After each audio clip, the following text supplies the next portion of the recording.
إن الحمد لله نحمده ونستعينه ونستغفره ونعوذ بالله من شرور أنفسنا ومن سيئات أعمالنا من يهده الله فلا مضل له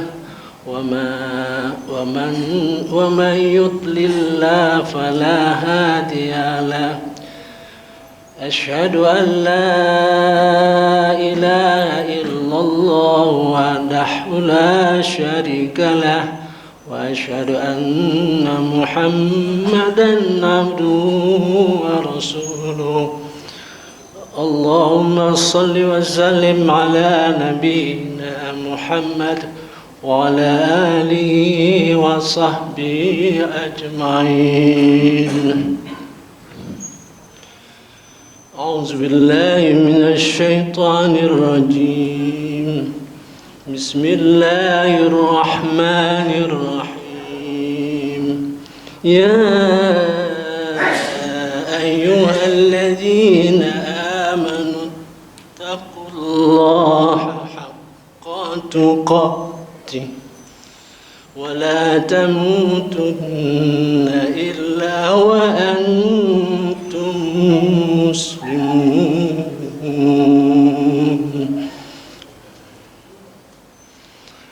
Ma'asyiral muslimin, jamaah Jumat rahimakumullah. Mari kita bersyukur kehadirat Allah Subhanahu wa taala yang telah memberikan segala nikmat kepada kita.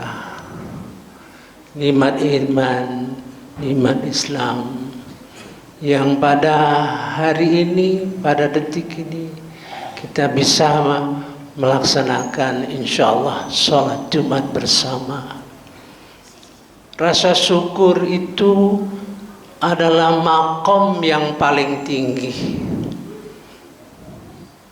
Tapi selalu kita katakan bersyukurlah segala nikmat yang diberikan dari Allah Subhanahu wa taala. Makom yang tinggi, maka rasa syukur itu akan diganggu oleh setan. Syukur itu ada 3. Syukur dengan hati, syukur dengan lisan, syukur dengan anggota badan. Syukur dengan hati, kita ingat selalu, kita resapi selalu segala nikmat yang diberikan oleh Allah Subhanahu wa taala. Itu akan sempurna kita pahami nikmat-nikmat yang diberikan Allah itu apabila kita baca Quran. Tujuan akhir daripada syukur dengan nikmat dengan hati itu akan mengarahkan hati kita bertauhid kepada Allah Subhanahu wa taala. Kemudian syukur dengan lisan. Kita mengatakan alhamdulillah. Alhamdulillah itu di dalam Quran ada 33 substansi berkenaan dengan apa yang diajarkan oleh Allah mengenai alhamdulillah. Salah satunya alhamdulillah berkenaan dengan surah Al-Kahfi ayat 1. Kita bersyukur Allah menurunkan Al-Quran kepada Nabi Muhammad sallallahu alaihi wasallam, dan isi daripada Al-Quran itu tidak bengkok. Kalau kita tanya, memang Anda bersyukur? Ya, syukur. Tapi kalau ditanya berapa ayat Quran yang Anda pahami, ya. Kemudian syukur dengan anggota badan. Artinya kita mengungkapkan rasa syukur itu dengan pengabdian, dengan ibadah kepada Allah Subhanahu wa taala yang tujuannya supaya akhirnya kita taqarrub kepada Allah Subhanahu wa taala. Kemudian kita berselawat kepada Nabi Muhammad sallallahu alaihi wasallam. Apa inti daripada berselawat itu? Untuk menumbuhkan rasa cinta kepada Rasulullah sallallahu alaihi wasallam. Di dalam Al-Qur'an banyak kondisi-kondisi di mana Rasulullah nanti kan sedih. Salah satu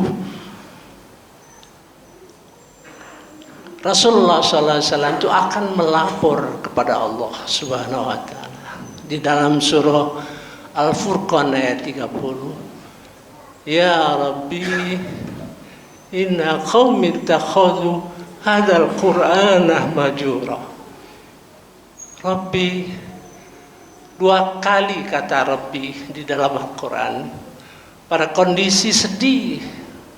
Rabbi, sesungguhnya umatku ini, kaumku ini mengabaikan Al-Quran. Nah, itu kesedihan itu kita rasakan. Dengan demikian kita berusaha untuk tidak menjadi orang yang termasuk dilaporkan oleh Rasulullah kepada Allah Subhanahu wa taala. Itu inti daripada salawat dan salam kepada Rasulullah. Banyak lagi dalam Al-Quran. Pada hari ini saya memberikan topik mengenai bagaimana membangun intelektual, kecerdasan dengan kemampuan berkomunikasi menurut petunjuk Allah Subhanahu wa taala. Jadi Allah itu memberi petunjuk pada orang, pada hamba-hambanya supaya meningkatkan kemampuan berkomunikasi sehingga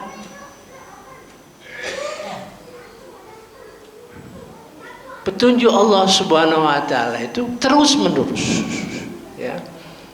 Maka pada pertama saya ingin bertanya, mengapa Al-Quran itu pada ayat-ayat awal bicara masalah takwa? Kalau kita sering baca buku, ya, kita berpikir, mengapa Allah itu bicara masalah takwa? Itu saya mengerti setelah saya beberapa kali membaca sambil terus memikirkan mengapa Allah menceritakan masalah takwa pada pertama kali. Jadi ma'asyiral muslimin rahimakumullah, bapak-bapak, saudara-saudara, adik-adik, anak-anakku sekalian, artinya Allah menghendaki kita untuk menyatakan diri kita ini termasuk orang takwa, ya. Mari kita mulai. Siapa itu orang takwa? Alladzina yu'minuna bil ghaib, percaya kepada yang gaib. Percaya? Kita percaya kepada yang gaib, kepada Allah Subhanahu wa taala. Wa yuqimunas shalah, salat, kita salat. Berani tidak sengaja meninggalkan salat Jumat ini? Nggak berani. Wa mimma razaqnahum yunfikun, sedikit-sedikit kita berinfak, mengeluarkan sesuatu baik materi maupun non materi dalam membangun dan memperjuangkan agama kita. Kemudian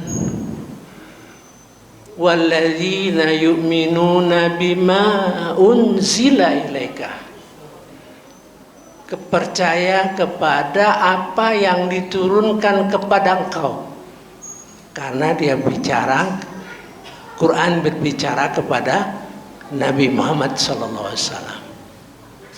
Apa kita tidak baca Quran? Kita baca. sehingga kita sudah termasuk orang takwa gitu ya. Terus kita berpikir, pede benar-benar merasa orang bertakwa. Memang takwa itu inna akramakum innallahi atqakum. Sesungguhnya yang paling mulia di sisi Allah itu orang yang bertakwa. Oh, kalau begitu ada takwa tingkat tinggi. Paling tidak kita sholat, kita berinfak, kita baca Quran, percaya kepada hari akhirat, itu sudah termasuk orang yang sudah bertakwa. Nah, pengakuan ini sangat penting. Sangat penting. Karena setelah saya baca seluruh ayat-ayat Quran selanjutnya, itu menggambarkan perjalanan orang takwa. Misal, ya, kalau orang takwa itu di dalam surah Al-A'raf, kalau diganggu setan, dia melalui pikiran. Seandainya bapak-bapak, saudara-saudara, adik-adik diganggu setan, mulai diganggunya pikiran, berarti orang yang takwa. Jadi ayat Al-Quran itu menunjukkan suatu perintah, di samping itu bisa mengevaluasi diri kita. Oh, aku ini termasuk orang takwa. Itulah sebabnya setelah itu ulaika ala hudam mir rabbihim, mereka itulah orang yang selalu diberi petunjuk oleh Allah Subhanahu wa taala, dari muda, dewasa sampai tua, sampai kita meninggal dunia nanti akan selalu mendapat hidayah daripada Allah Subhanahu wa taala. Nah, satu hari ini saya memberikan contoh bagaimana hidayah Allah Subhanahu wa taala bisa meningkatkan kemampuan kita untuk menghadapi dunia ini dan menghadapi hari akhirat. Saya contohkan satu-satu. Allah berfirman di dalam surah Al-Isra ayat 53. Wa qul li ibadi, katakan kepada hamba-hambaku. Jadi kalau li ibadi itu artinya hamba-hamba yang sedang berproses. Qul itu mengandung makna, memang artinya katakanlah, tetapi mengandung pengertian dalam. Pahamkan supaya mereka mengerti. Yaqulul ladzi hiya ahsan, supaya mereka bicara, ngomong yang baik-baik. Ngomong yang baik-baik. Artinya Allah itu mengenal kita, semakin tua semakin baik ngomongnya, semakin terlihat bahwa mengandung hikmah sebagai orang tua, ya. Nah, itu ditegaskan oleh Nabi Muhammad SAW supaya kalau kita bicara berpikir dulu, tabayun dulu. Dalam bahasa hadisnya tabayun, tapi maksudnya berpikir dulu. Jadi kalau kita mampu mengontrol apa yang kita bicarakan, maka akan baik hasilnya. Jadi kepada adik-adik yang masih kuliah, apakah ilmu sosial, ilmu ekonomi, ya, maka perhatikanlah untuk bicara baik, ya. Untuk mengemukakan sesuatu harus dipikir dulu. Apakah kepada orang yang tepat? Apakah menggunakan diksi yang tepat? Nah, kalau kita sudah berusaha untuk bicara baik, maka Allah akan memberi petunjuk lagi kepada kita.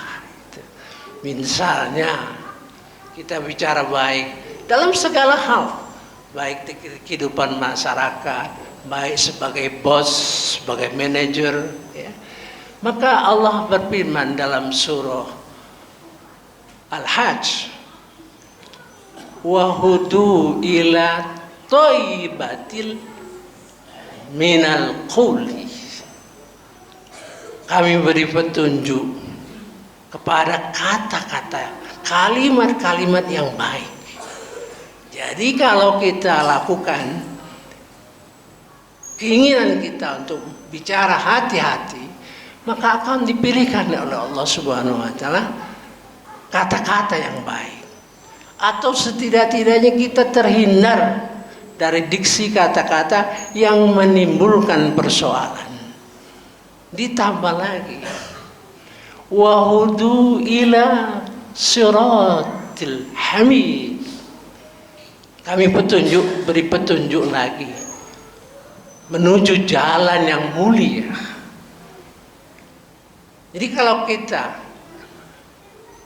mampu, misalnya sebagai orang yang menggerakkan masyarakat, orang yang memperhatikan masyarakat dengan mengeluarkan kata-kata dan diksi-diksi menurut petunjuk Allah Subhanahu wa taala, kesadaran kita untuk lakukan, insya Allah kita menjadi orang-orang yang mulia, ya.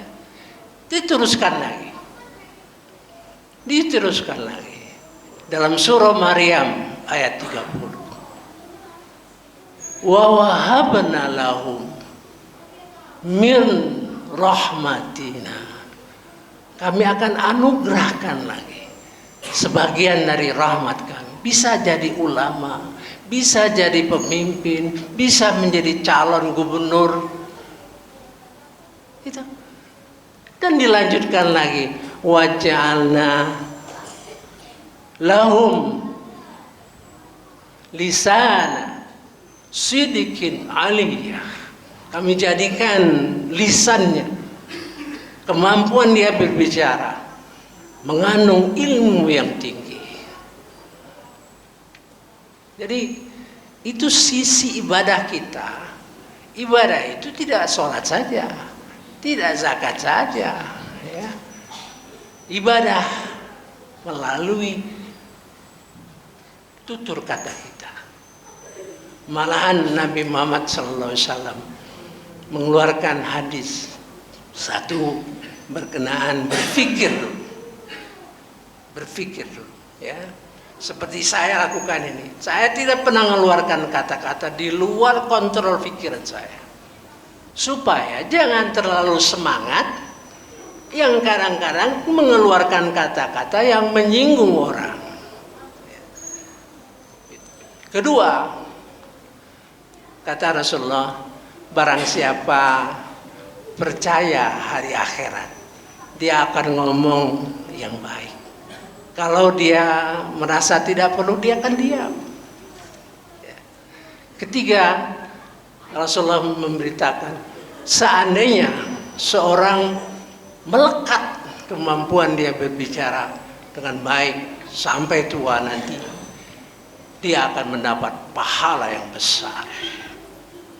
Nah, itulah kira-kira perjalanan kita dari hari ke hari, dari kita muda, masih kuliah, terus sudah keluarga, pelihara kata-kata itu dengan baik. Insya Allah, Allah akan menjadikan kesempurnaan dalam kata-kata. Wa wahabana lahum mir rahmatina. Kami akan berikan anugerah kepada beliau. Mungkin kita jadi gubernur, mungkin kita jadi manajer, mungkin kita jadi, karena kemampuan kata-kata. Wa ja'alna lahum lisan. Kami jadikan lisannya itu berisi sidikin aliyah, ilmu yang tinggi. Saya kira itulah yang perlu kita resapi. Mudah-mudahan menjadi tekad kita untuk bicara dengan baik, ya. Barakallahu li wa lakum bil Qur'anil azim wa naf'ani wa iyyakum bima fihi minal ayati wa dzikril hakim. Taqabbalallahu minna wa minkum tilawatahu innahu huwas samiul alim wastaghfiru innahu huwal ghafurur rahim. Allahumma salli ala sayyidina Muhammad wa ala ali sayyidina Muhammad.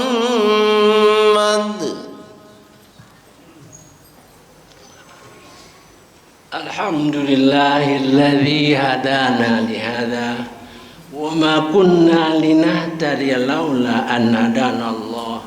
Wassalatu wassalamu ala nabiyina Muhammadir Rasulullah wa ala alihi wa ashabihi ajmain wattabi'ina lahum bi ihsani ila yaumil qiyamah, amma ba'du. Masyiral muslimin rahimakumullah. Kalau tadi menceritakan perjalanan ibadah kita sampai tua ya, melalui lisan, mungkin ada orang-orang yang kemampuannya luar biasa ya, diberi Allah Subhanahu wa taala. Tapi kita tidak perlu yang mungkin sederhana saja. Maka kalau kita lihat di dalam surah Al-Ahzab ya, Allah akan memperbaiki. Ya ayyuhalladzina amanu taqullaha wa qulu qawlan sadida. Berkatalah dengan jujur. Jadi kalau kita jujur ya, yuslih lakum a'malakum, akan diperbaiki amal-amal kita. Misalnya kita jujur, orang akan percaya. Dia jadi ketua DKM, dia jadi bendahara ya, sehingga amal-amal kita akan diperbaiki Allah Subhanahu wa taala dan akan diampuni Allah Subhanahu wa taala. Dan itu keuntungan yang paling besar untuk kita-kita yang sudah tua-tua di qaulan sadida. Saya kira kita cukupkan khutbah kita pada hari ini. Allahumma firlah, Allahumma firlil muslimin wal muslimat wal mu'minin wal mu'minat al ahya'i minhu wal amwat innaka sami'un qaribun mujibud da'wah. Rabbana atina fid dunya hasanah wa fil akhirati hasanah wa qina adzabannar. Rabbana zalamna anfusana wa illam taghfir lana wa tarhamna lanakunanna minal khasirin. Subhana rabbika rabbil izzati amma yasifun wa salamun alal mursalin walhamdulillahi rabbil alamin wa aqimus shalah. Allahu Akbar.